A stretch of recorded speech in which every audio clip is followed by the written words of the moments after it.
Okay, good morning everybody. Welcome to Planet of the Grapes and the first Viinitie Wine Talk of the day. The subject for the next hour is Germany Beyond Riesling? Question mark. Is there Germany Beyond Riesling? I have a great panel here with me today. Starting from my very left, we have Tobias Krämer from Weingut Krämer in Rheinhessen. Tobias is the current generation of the family estate. Thank you, Tobias, for being here. Then we have the honorary Mr. Christian Ress from Balthasar Ress Winery, also the current generation, taking care of the beautiful biodynamic vineyards in the Rheingau area. Thank you, Christian, for coming here. Thank you. And then I have my beloved colleague, Master of Wine as well, Pasi, Ketolainen, as a commercial director of Viinitie, joining here and also talking something about the Finnish market. So thanks, Pasi, for joining. We will be filming this wine talk because we, of course, the room is limited, the places here are limited, but we want to make sure that the filming gets broadcasted further. So we will be adding this wine talk to our parempaaviinikulttuuria.fi webpage. So later on you can rewatch it there if you don't get all the notes down today. But the whole idea of this Viinitie Wine Talks is to talk together. So please feel free to ask questions also throughout the discussion.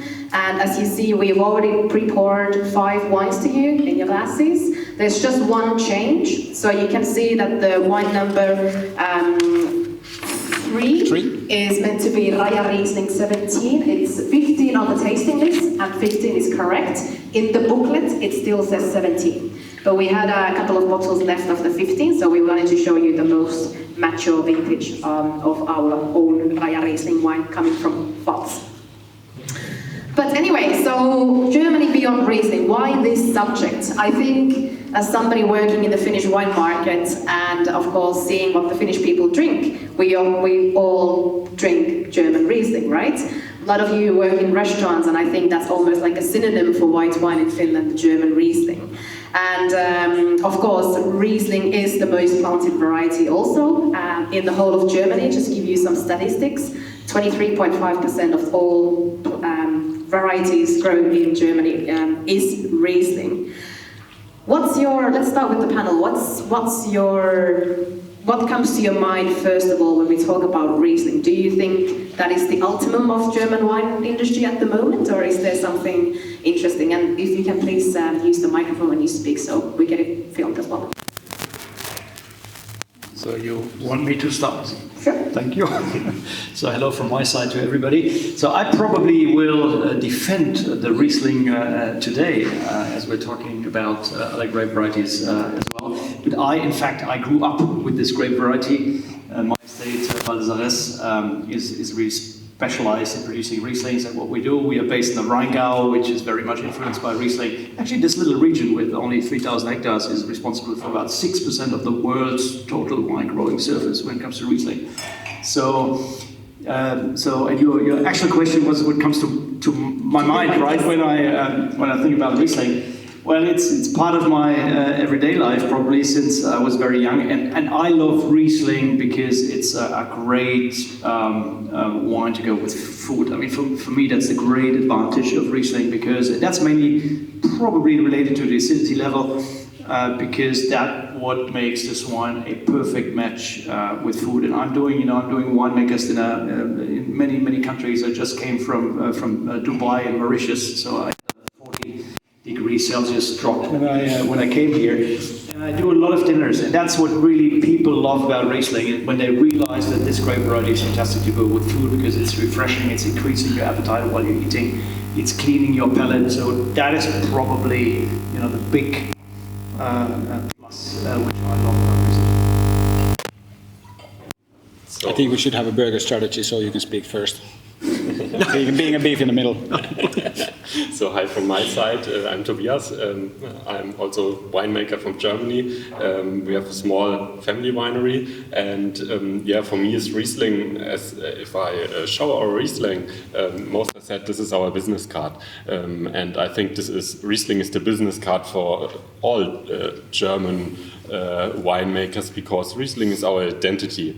Today we talk about much more than Riesling. But I think our climate, our soil in whole Germany, I'm from Rheinhessen, he's from Rheingau, so there's different wine regions with different soils, but in the end, Riesling is it's grown best in Germany, and which shows the best our soil, our climate. You can taste in all classes here which Riesling is inside.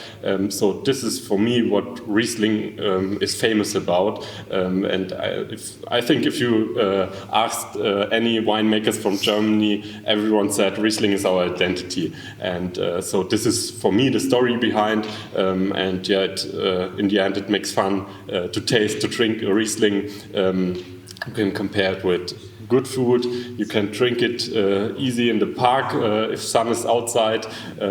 Today I think you can also drink it with not so much sun outside, and yeah, enjoy life and enjoy Riesling. This is what Riesling is for me. Pasi, do you have? He actually calls me dinosaur in the office for the reason, and one of those reasons is that I'm occasionally quite tired for a change. So why change something which is good? My 3 points for the Riesling is, first of all, I think that's one of the great varieties which is the best indicator of the terroir. So it shows really where it comes from. I think we can taste it already in the 3 glasses today. The second point of it is exactly what the both gentlemen already referred to, is the extremely good fruit matching capability. And I think the third maybe interesting point with Riesling is that it often is actually one of the great varieties which doesn't really show that much of a winemaking. So I think the option of using oak, for example, in the vinification is not that common. Of course, more and more, for example, post-fermentation macerations and kind of technical skills can be shown with Riesling. I think that also broadens the variance of the style, but I just think that there is no reason not to drink Riesling. I think Germany is capable for providing plenty of other interesting options as well, and I think that's what we're going to discuss later in this discussion. But I think it's fair to say that my view is not objective. Riesling is my favorite grape variety, and will always stay like that. So in the first 3 glasses, we do have 3 different Rieslings, and these range from dry to a cabinet, and then to Raja Riesling, which is definitely the sweetest one of these. Is there a certain style that you mostly prefer, or you think that Riesling is really suitable for? They are, for sure, I think the most common style is probably made in stainless steel, just with the purity of the variety itself. But there are also old versions of Riesling, or Rieslings that are made in old wooden barrels, which don't really give much taste to the wine anymore, but of course a bit of oxygen. Do you find these different styles? What's your preference on them, and do you find them interesting? And also nowadays, people make orange Riesling and sect from Riesling. So some comments on these different versatile styles, please. Yeah, for me, I think this is absolutely also the best part of Riesling, that you have 3 different Rieslings here in your glass from the left side, and everyone is really brilliant. So.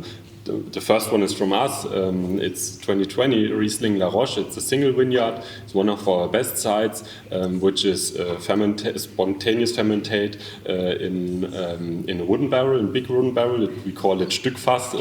It's a traditional Rheinhessen wooden barrel, about 1,200 liters. It's an old barrel, so wood is not in front. It's only the style of wine. It stays there for 1 year. Then we've filled in bottles. It stays also minimum 1 year in the bottles, then we go to the market. So, and if you taste it and don't know which vintage it is, I think it's a really fresh white Riesling. You can say it's from the actual vintage. And if you take the second glass with a bit sugar, so it's also a really fine, high-class Riesling. So, and this is what Riesling is about. You have the chance to have a fresh, easy style of white wine Riesling, but with Riesling you can also go in the absolutely high-end quality, with a single vineyard wine, which you open after 10 years and think about, oh crazy, how fresh is this? We talk, if there's 10 years old, we talk about a ripe wine, but I think ripe is the wrong word, because often if you open a 10 years old Riesling, you have a fresh wine, and this is nothing what is ripe. This is Riesling. So for me, every wine here, every Riesling is known style, and this is what Riesling is about, and this is what I really prefer about Riesling. Well said. I completely agree. You know, the versatility which you mentioned is in fact one of the very important points when it comes to Riesling. And probably when we're talking about the dry style on the number one here, that's pretty much something which is part of our let's say everyday business in Germany. That style. This is very common, and it's great. It works with light dishes in an excellent way. However, I have to admit that in that style we have more competition in the world, more competition from other grape varieties. Where competition gets by far less intense, that's a sweeter style, which is, for example, number 2 here, this cabinet. Because here I strongly believe that there is, you know, to produce a nice sweet wine, you need 2 things. You need a cool climate, and you need probably need Riesling, or let's say a grape variety which has nice acidity level at least, and that in combination. So you need that grape variety with nice acidity level and cool climate. Otherwise, a sweet wine tends to get a bit boring and tends to be complicated in a meal for my opinion. You know, again, I come back to my last trip in very beautiful hotels in Mauritius, where you have, in terms of cuisine, you have African, you have Asian influence, you have Indian influence. So it's all about quite spicy food actually, and there's nothing better than a glass like this fruity cabinet to accompany these type of dishes. And there are not many countries which are able. That is a statement that I would like to do. There's not many countries which are able to produce something with sweetness and the same level of freshness. But Christian, aren't you also experimenting with these trendy styles of Riesling, like an orange Riesling? Yeah, I mean, I'm producing one orange Riesling. For me, it was new, but we said to ourselves, a few years ago, let's do one, to just for fun. It's a niche product, it's like 2 barrels which we are producing each year. However, and I had to learn myself how to use it. Today, I really like those wines with meals which have been prepared on fire, actually on the barbecue, with some smoky flavors from the fire. Then an orange wine is quite nice actually. So I like it. It's completely different, of course, and it will probably always remain a niche item. But if you want something else, it works. It works. It's different, but it works. I think, Christian, thank you for building up the bridge for this gastronomic point of view. That's actually what the feedback we get also from actually the European markets, which I think is lovely, that the younger generation of sommeliers are actually very happy to combine the medium dry, medium sweet wines. I think with quite a high acidity, it actually makes the balance and the food matching quite nice.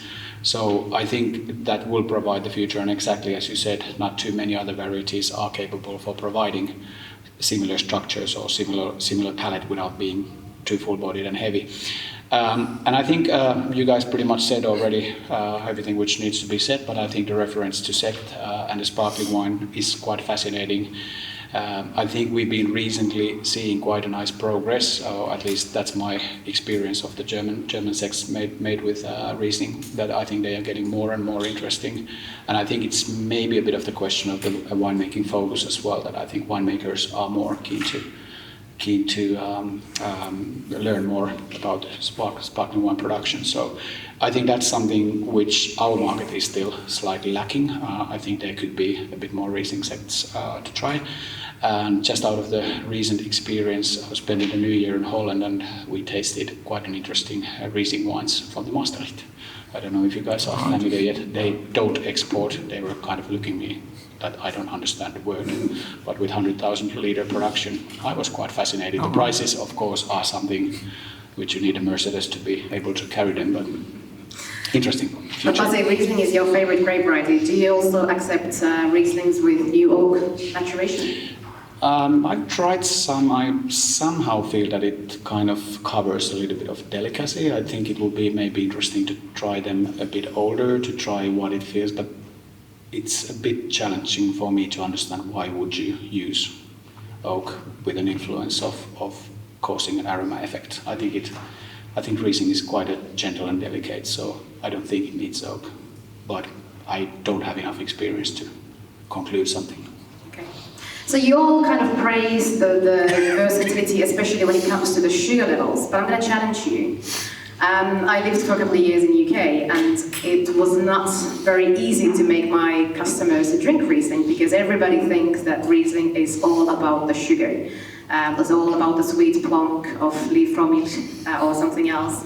So do you find it challenging in certain markets? Well, my closest one would be the UK, that I still find that Riesling hasn't really taken off, even with Jancis Robinson applauding it everywhere. How do you see when you go and travel to different markets? Do you find that the sugar level discussion is an easy one to be had, or what's your thoughts?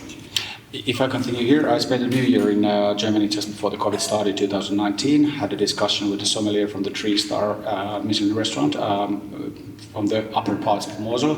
And what she said that during the whole year she's been working there, she has sold 2 bottles of the sweet Riesling without it being in the wine package. So even if the locals who know that they are producing some of the best sweet wines of the world don't consume it like that, I think there's a bit of a challenge. What comes to sweetness, I agree. I think that's one of the weaknesses of the Riesling, occasionally having the image of being a sweet wine. And if I take the step 20 years behind, or a bit more actually, also the Finnish market was quite complicated. In the middle of the millennium, or both sides of the millennium, there was an invasion of the sweet, medium sweet Riesling in the blue bottles. We also had those bottles at home as a decorative article, and I said that I would be very happy if we get those bottles without the content inside, because that wasn't something you wanted to have on your glass. And I think that image is still, unfortunately, a little bit there. But exactly as Christian just said, I think some sweetness actually doesn't harm from the gastronomic point of view. But such a strong role of Germany growing a huge load of Riesling globally, and the image of being sweetness can occasionally be a bit of the challenge for conquering the market. Yeah. And you probably mentioned the worst example. It's Great Britain. I mean, there it's so complicated to get this out of people's mind. Because here there's a real issue. People believe Riesling has to be sweet, and they are astonished and surprised in a positive way when I present nice dry Rieslings, because that's a part which they completely neglect. And so in UK, probably the most complicated market. There we have still an issue after all that work that has been done, but it's still very much influenced by cheap entry-level sweet German wines. It's much more developed, the image of German wine, in many, many other markets, luckily, worldwide. But UK is quite tough, to be honest, yeah. For me, I think, as you can see, the Titanic is falling down with a wine from Rheinhessen. After this, we have starting things like Liefromilch in Rheinhessen. This is also a long time ago, and I think that was also the falling down of our wine region. And I think the last 20 years there was a generation that's a bit older than me. I think I'm a young winemaker. They are also young winemakers, but now a bit older than me. So they start to focus on quality and do this with Riesling. So, and as you can see on that, wine need time to bring things in people's mind, which they have other mind of Riesling. They only knew the Frauenmilch. This is our work of life, I think, to show them, hey, what is Riesling? And I think the most important thing is that we only produce a high quality of Riesling, and this is in Rheinhessen starting, I think, about 20 years ago. Before we only have less quality, and nothing to show people what is Riesling. So for me, I know that it's also in Germany sometimes German wine is not, by some people, is not the famous one. But if they taste it, you can show them, hey, we are on a famous way with our quality. But it needs time, and I think this is our work from year to year. Do a good job. Have a nice quality, produce a really nice quality, and then you have every time a new chance to show people that, and the mind changed by them. And I think this is the best way, to show them that our wine or Riesling is one of the famous white wines in the world. Yeah. And it feels like some markets are really taking this message on board, because the value of export markets has been growing, and 2021 was the highest value ever. So I guess some people are learning the lesson here. And I think there's a good point to take as well, that if the UK is the right reference market, because if you watch their capability to improve with the window isolation or opening up the bank account or improving in the football tactics, I think it's better to look some other countries. Yeah, it's true. There's got lots of complications in that country. Let's jump into discussing some of the other varieties. And Toby, we brought your straight Sauvignon Blanc here. So this wine was Viinilehti's White Wine of the Year last year or 2 years ago. And even if Riesling is the most planted variety in Rheinhessen, you are famous for your Sauvignon. So speak us about the Sauvignon Blanc. Yeah, this is also, we have in Rheinhessen not only Riesling, we talk much about Riesling, and also a thing of the past that in Rheinhessen, the generation of my father, they want to plant every variety that it gave. So, but this is the wrong way. My opinion is Rheinhessen is not only Riesling. So, and as I start winemaking 10 years ago, I was studying in Geisenheim University, and in this moment I saw what we do in our family winery, and I taste some great wines. I want to change something. The quality style, we have Riesling in our winery, and I saw for me that Sauvignon is also a variety that works, because we have many limestone, we have cool climate in our position in the wine region, and I thought about, hey, I think that makes sense to plant Sauvignon Blanc, but I don't want to take the mistakes that my father do and plant some varieties which not working by us. But I saw the chance there, and I think in the end now in the glass we see that it works. So it's really fresh style of Sauvignon Blanc with a nice mineral acidity. And it's near to Riesling, also with the acidity, the freshness, but it's Sauvignon Blanc, and you have the fresh flowers in the nose, but not too much. It's not flower power wine. It's also a classic style of wine, a fine wine of Sauvignon Blanc, and I think if you taste it next to Riesling, there's absolutely a place in Rheinhessen, and I'm happy about that. I started with this variety around about 10 years ago, and I'm happy about that. So we start our working together here in Finland, not with Riesling of us, with Sauvignon Blanc, and I hope it is a bit famous here and it becomes more famous. So that, for us, Rheinhessen, or for me, Rheinhessen is not only Riesling, it's also Sauvignon Blanc, and I hope you can taste it. Yeah. What's your opinion about Sauvignon Blanc in Germany, Christian? Well, it's at Baldassarres I don't produce Sauvignon, so I'm really not a first-hand expert as he is. But it's, I mean, like all grape varieties, they have their interesting position to take. And what I expect and like about a Sauvignon is obviously those green, grassy flavors, which are nice, and it's a nice addition next to Riesling Germany. So I completely understand why somebody's doing this. It's nice. Oh. So again, some statistics. In the whole country, between 2011 and 2021, the growth was 177%. However, you can grow easy when there's very little.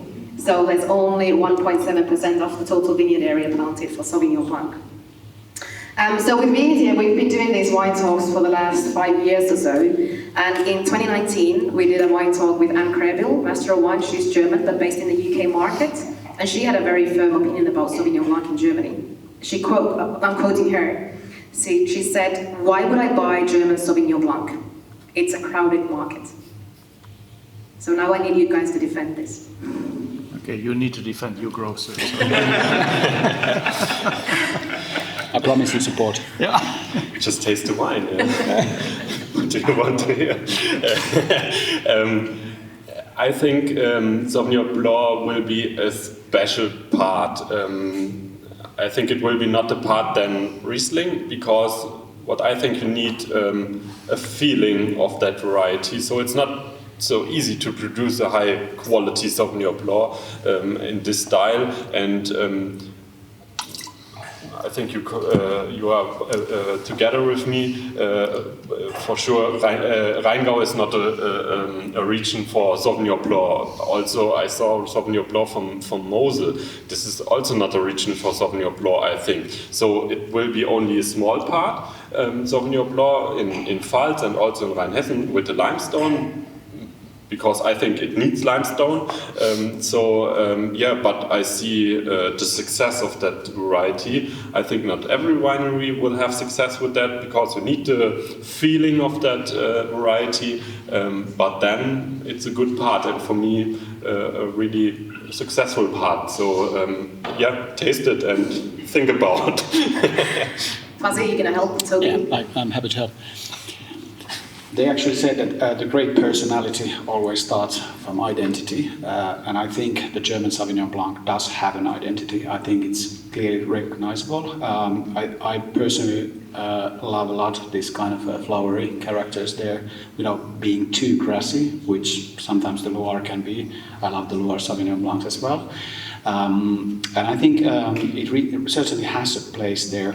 I think what Anne also mentioned in her speech a few years ago, there's also a tendency when the people get older not to be so happy with acidic wines, so they're searching for something less acidic.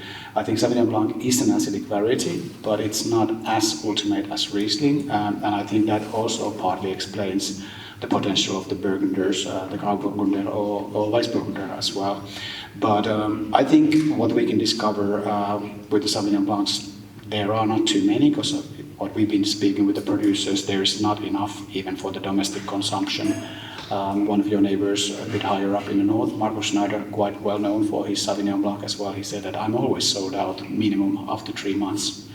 And mainly because of the domestic market, so he needs to allocate his Sauvignon Blancs. Therefore, we were very happy to find Tobias to be able to produce enough, and it certainly struck out us as well in the market. We did not expect. The feedback from our clients has also been very positive. Our clients in the restaurants feel that they find something else than what they have found from the Sauvignon Blanc world. So it's true, there's a global competition. I think Sauvignon Blanc is also a great variety which you either love it or hate it. I haven't met the person who feel it neutrally, it's okay. So I think in that perspective, it will divide the people's opinion, but somehow I feel the German identity is something which is certainly worth to be better known globally. Great, thanks for defending the variety. Christian, we brought your Spätburgunder Pinot Noir in the glass number 5. Spätburgunder is the second most planted variety in Germany, about 11.2% in total plantings. And of course it's the most important variety in regions like Ahr and Baden. In Rheingau it's still quite minimal compared to Riesling. So Riesling is about 77% and Spätburgunder about 12%. But Germany is becoming one of the top growers after France and USA. When did you start with Pinot and where do you see that going? Oh, it's been a long time, so it hasn't been me starting, so I would not be able to give you a year actually. So it has been done since generations. I'm generation number 5, and there was always a Pinot Noir vineyard somewhere in the Val d'Isère portfolio. So this has a long tradition for Val d'Isère as well. And to be honest, you know what I love about this grape variety Pinot Noir, it's actually 2 things which this grape variety has in common with Riesling. First of all, it does reflect terroir very precisely, and probably while Riesling is the white grape variety which does this best among all others, reflecting terroir, I would say the Pinot Noir is the red one which does this more precisely and better than any other grape variety among the red grape varieties. So that's fascinating. That's why it makes sense to vinify, you know, the higher end, to vinify by crus and by parcels. And to be honest, I'm convinced that historically this is the reason why we in Germany and in Burgundy, they came up with vinifying by parcels, by vineyards, because they just realized growing Riesling in Germany and growing Pinot Noir in Burgundy, they just realized it makes sense, you know. So that's why historically this way of vinifying came up. So it's reflecting terroir, and it has acidity, which again among the red grape varieties is probably one of the grape varieties which has most of the acidity, which again makes it nice with food. And so that's the 2 things which it has in common with Riesling, and that's why I love that. Now,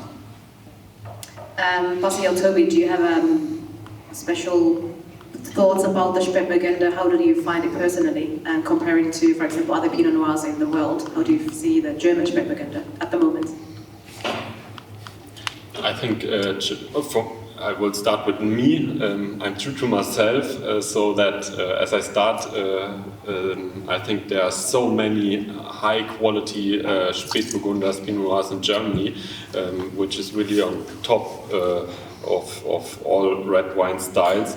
And I'm true to myself that I'm not have the feeling for that variety. So this is the reason why I don't produce some Spätburgunder, but I really like to drink it. I think with German Spätburgunder, with wineries like Huber in Baden or Fürst in Franken, we have really, Spätburgunder is an own style of red wine, but for me it's the absolutely queen of red wine style.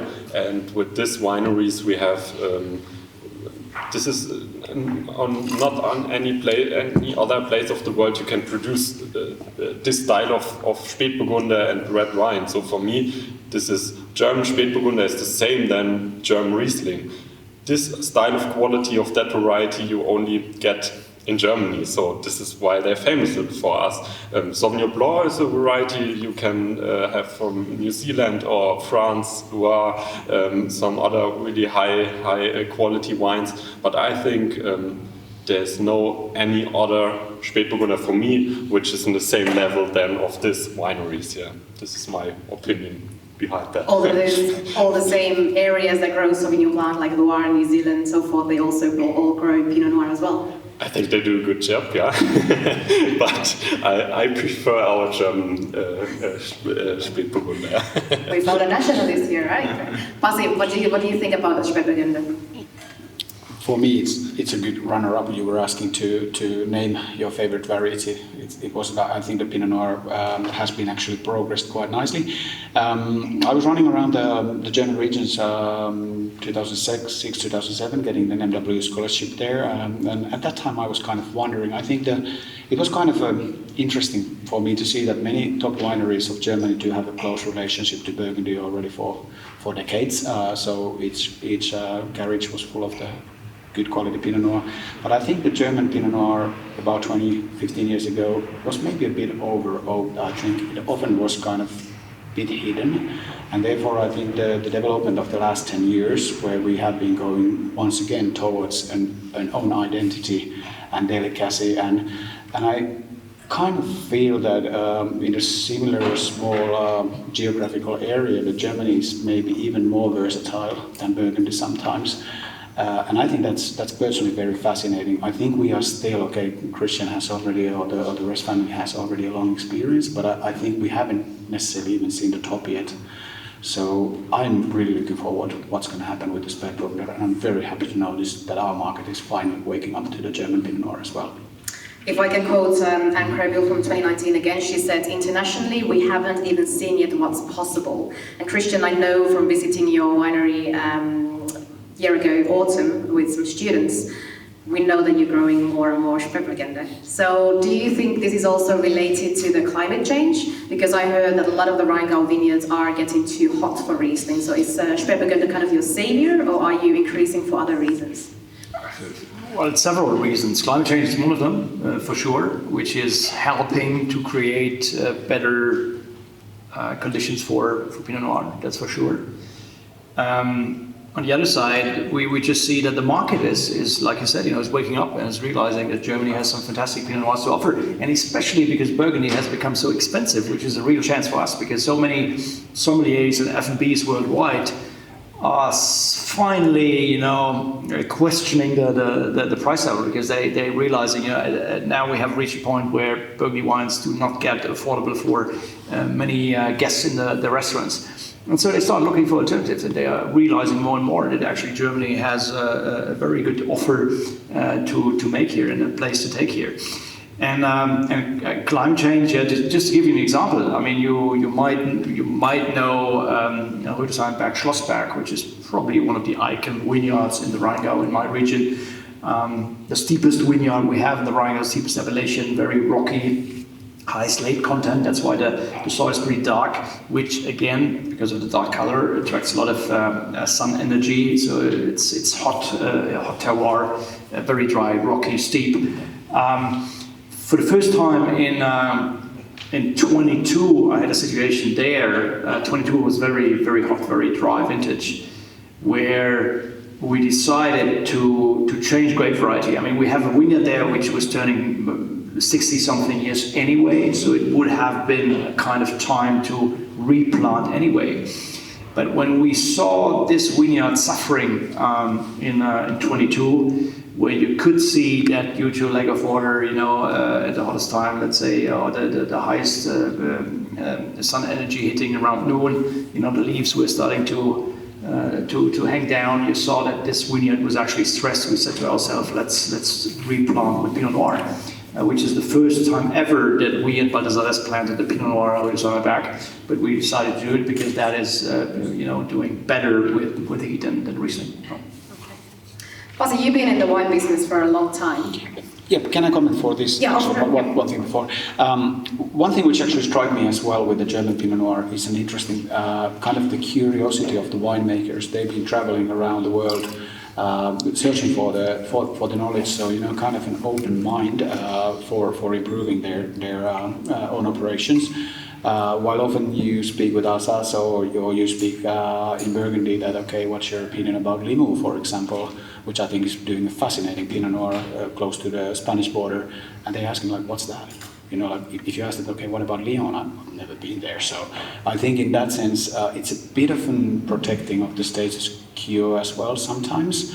And what I've seen with the German winemakers producing red wines, or other varieties, I think there's a lot of experience gained. So I think the curiosity of learning more and aiming for the best. Of course, that kind of, you can't succeed always when you change something.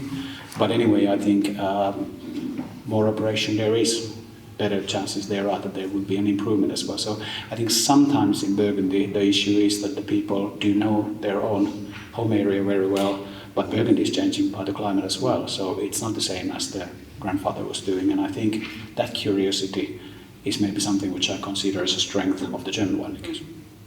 Yeah, so from the perspective of the Finnish market, you've been working in this market for 20 years or so. How have you seen the market for German wines changing? We touched this a bit earlier on, but like, do you really see, if you look before and then you look to the future, what do you see and where do you see the market developing? Are we ready for Germany beyond Riesling, or are we still stuck to that idea? I think we are, exactly as you said in the beginning. The Riesling, or Risse, however you call it, is often seen to be a synonym for the dry white wine in Finland.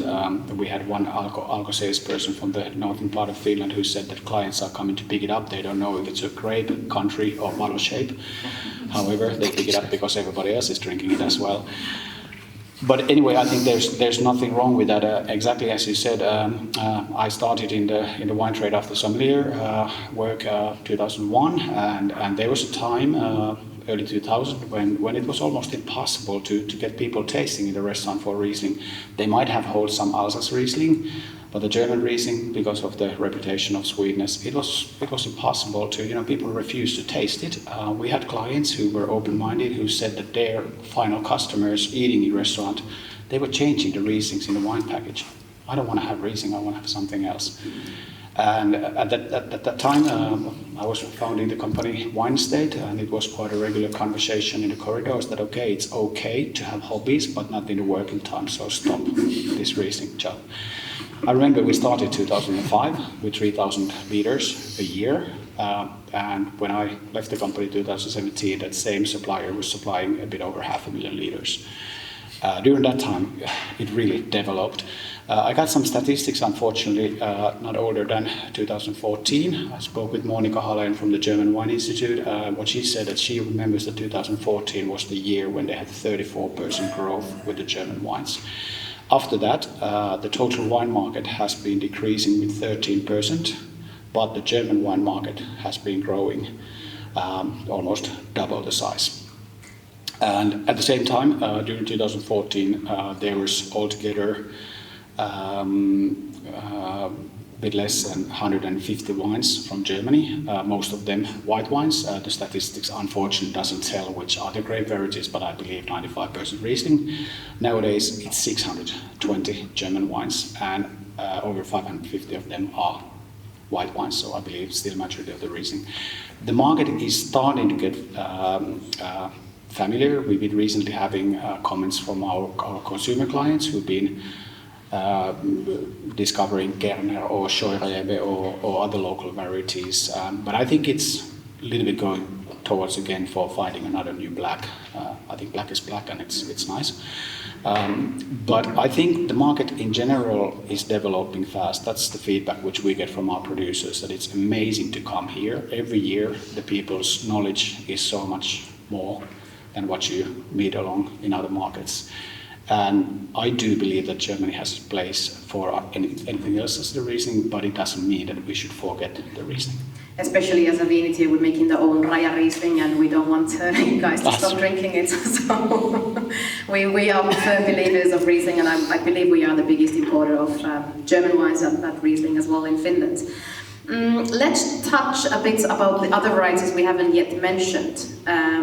Any favorites or hatreds between Grauburgunder, Weissburgunder, Müller-Thurgau, which is still the third most planted grape variety in Germany, or Silvaner? Or are there any other varieties that you are a firm believer of, or something that you really want to take off and send to another country that you don't like? You have probably experience with a lot of grape varieties. Yeah, as I told you 10 years ago in our winery, my father was a big fan of Müller-Thurgau. So we have, as I started, we had 18 hectares, and the half of that was planted with Müller-Thurgau. Yeah, and I'm so happy about that. This was the moment we start to replant, do all from year to year, do all grapes out and plant Sauvignon Blanc, Riesling, Grauburgunder, Pinot Gris, Weissburgunder, Pinot Blanc and Chardonnay, because I think this is a small answer of your question. So, for me, Müller-Thurgau is not a high quality or not a variety with a face. For us or for me, there are only Riesling, Weißburgunder, Grauburgunder, Chardonnay, and Sauvignon Blanc. These are the varieties which I think we are successful with. They are good with our climate, with our soil. So every had another style. I think Grauburgunder is more a thing for the German market. Germans really love that, like Finnish people like Riesling. They love Grauburgunder. But for me also is Pinot Blanc. It comes more famous because it's a style of Burgunder. It's a bit creamy, but with acidity. It's quite another style than Riesling and Sauvignon Blanc because of the acidity is a bit less. But it's really fine wine also to compare with food. And together next to Riesling, one of the famous for me is Chardonnay, and I think Chardonnay is a variety which is coming more and more in our region. I saw all wineries which look in the future because of the climate change and something else. And not only Riesling is the answer sometimes. Chardonnay is working really good by us with our soil, with our climate. We are next or quite the same than Burgund. I think it's the same than Spätburgunder. Burgund will be have high prices, and we can also produce really high quality of Chardonnay from the basic to the top with single vineyards. So for me, and I think this is quite the part of our region and on the Pfalz region, these varieties are famous for the future. I don't know, something else is coming if you need that or not. Every winemaker is often their own boss and think about what's the best, but I see this is for the future the right way, for me. I don't know if you see it in Rheingau region. Yeah, in Rheingau we're so conservative. Other grape varieties besides Riesling and Pinot Noir do not play a very important role. So we are very conservative when it comes to this.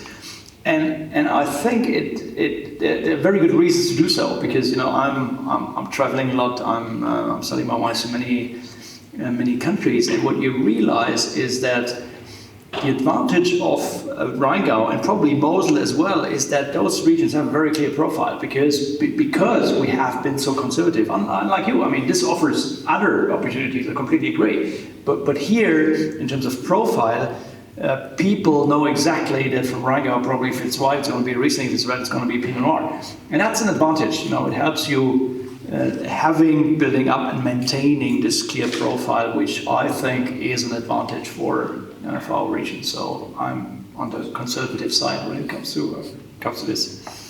And Pasi?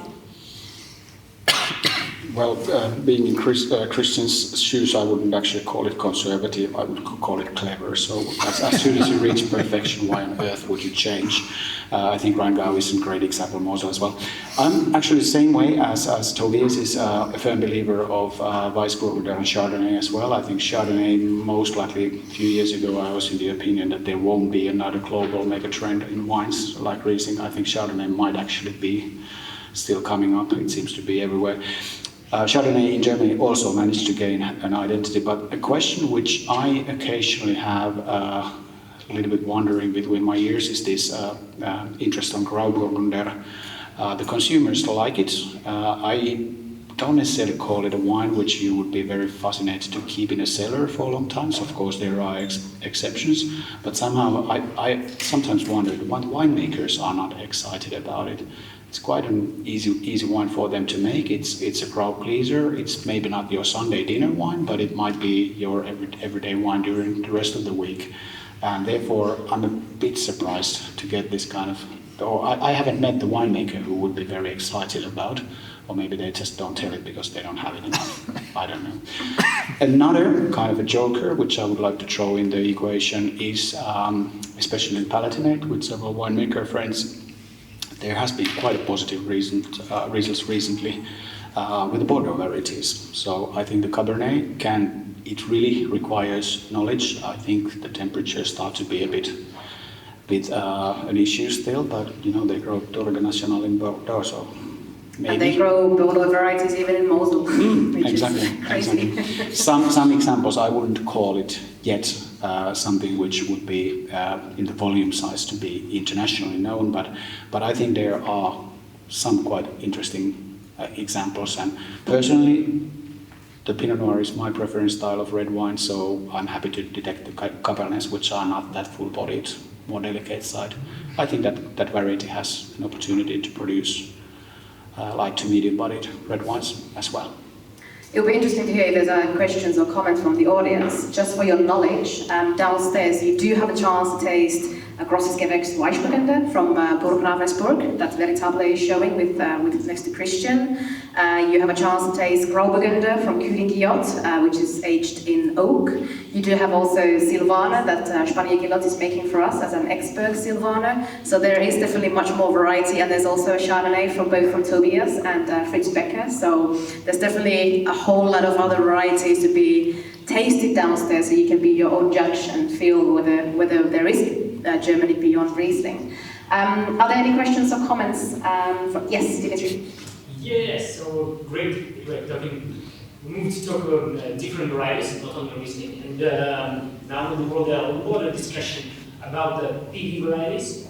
And so I have questions to our German guys, Christian and Tobias. So maybe you can let us know what's the situation about these varieties in Germany totally, and basically at your states and basically in your regions, Heinau and Heidelberg. And do you like them or not? Or you feel like how you work with them? And some comments. Well, if you want, I have a little bit of experience with that because I had a chance in 2009 to plant a vineyard on Sylt Island. Sylt, I don't know if you know that, outside of Germany it's not very well known. For Germany it's a very, a fun place, a very popular place. Let's call it the Saint-Tropez of Germany. It's close to Denmark. It's close to Denmark. It's in the North Sea, close to Denmark. It's an island with probably the highest density of Michelin stars in Germany. And it's a place where, let's say, the rich people have their beach house, It's a fun place, very unknown outside of Germany, but it's like an icon place to be when you know about it. And I had a chance to plant 3,000 square meters of wines there. And of course that's to give you an example where we, in terms of climate where we are, in my place in the Rheingau, we are based on the 50th degree parallel, which is based on traditional ideas. It's quite far away from equator already to grow wine, but that's exactly where you want to be when you grow Riesling. This island is on the 55th degree parallel, so it's quite a little bit even further away from equator. And so here it was obvious that a Riesling would not produce ripe grapes. And therefore, with the University of Geisenheim, we had their advice, and they advised us to go with Solaris, because that's a grape variety which has been developed to cope with cool climates and is, ripening much quicker than Riesling does, and is able to produce ripe grapes in a shorter period of time, in a short season. So I grow Solaris on those 3,000 square meters, and we use these grapes to produce a sparkling. And in fact, it's a very good and reliable grape variety to produce ripe and healthy fruits under these climatic conditions. And it's a good product. And it's a little bit, actually, Solaris, I don't know if you've had a bit of chance to taste it. It's a little bit like Sauvignon Blanc, actually. So it tends to have those green, grassy flavors a little bit as well. So that's my experience which I have. But that's all. That's for this fun project. Yeah, for me, as I told, last 10 years we changed our whole vineyards. It cost much money. Now the PV varieties came. I don't know, sometimes it makes sense, yeah. I think if you think about that. It makes sense because you need not so much protection, and there are some benefits with that varieties. But it's not safe that you don't need it for all the time. But in the end, we talk about some different varieties. I also told you we have 5 varieties in our winery. It's enough, I think. These are the varieties for the future. So now you start with another variety, and it calls, I don't know,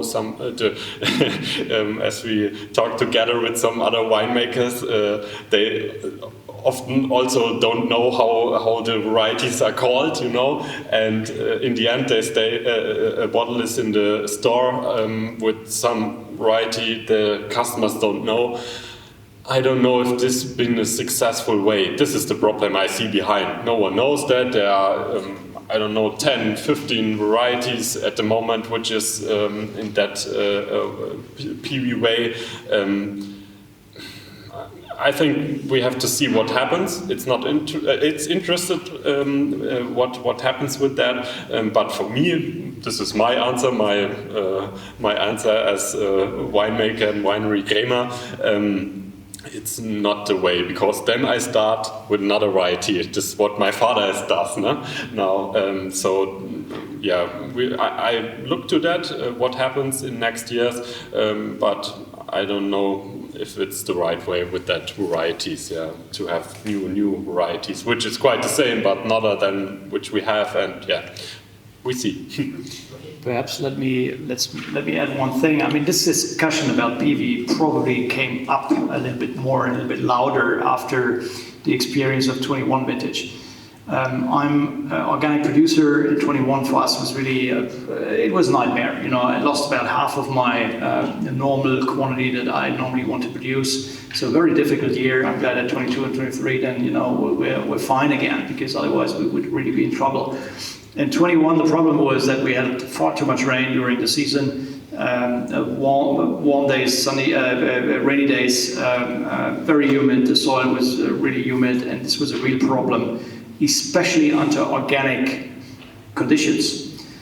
And so a lot of problems with mildew, botrytis, all those nasty things which can happen. And obviously after 21 vintage, this discussion, I guess, got a little bit louder because a lot of winemakers then started to think about alternatives. Again, I will try to remain conservative on that, but that is certainly a pressure which might come up with climate change, especially for organic producers. And I think there's also kind of an economic point of view to add in the equation, in that sense, that I think at the same time we can see that the wine consumption globally is slightly going down. And I think there has been quite much of the kind of fashions or trends which people kind of have needed another point of view to communicate. And I think one of the ways is, of course, creating something new. I'm also a little bit, I think that Germany has, until this far, maybe benefited even from the change of the climate, in that sense that there are not so many complicated vintages. Okay, recently, last 10 years, it hasn't been, any of the vintage hasn't been like the earlier. So I think shaping to the new kind of reality and where we're going to be in 10 years' time. I think one of the things as well, what we also come across with our clients, especially the big buyers occasionally, like with Alko sometimes, that okay, what's new? If you consider how long does it take for the vineyard to be productive in the top quality, it might be 20 years. So, you can't just go into every fashion and change. I think it's clever to discover these PVs, because obviously we don't know how the climate is going to change in 20 years' time. The forecast doesn't look like stability. So in that sense, I think we need that knowledge on it. But at the same time, I think Germany has reached a quality level where I would ask a question, why fix something which is not broken? And I think that's a great quote to finish the talk. I think firmly myself that there is Germany beyond Riesling. I let you to be the judges after this discussion and downstairs as well. Thank you everybody for joining. Thank you Christian, Tobias and Pasi. And of course, you can continue the discussions downstairs. We do have 2 other wine talks today, or we have 1 wine talk and 1 blind tasting. If you haven't registered, there are some spots available, so come and speak to me. But otherwise, enjoy the day. Thank you. Thank you. Thank you. Enjoy.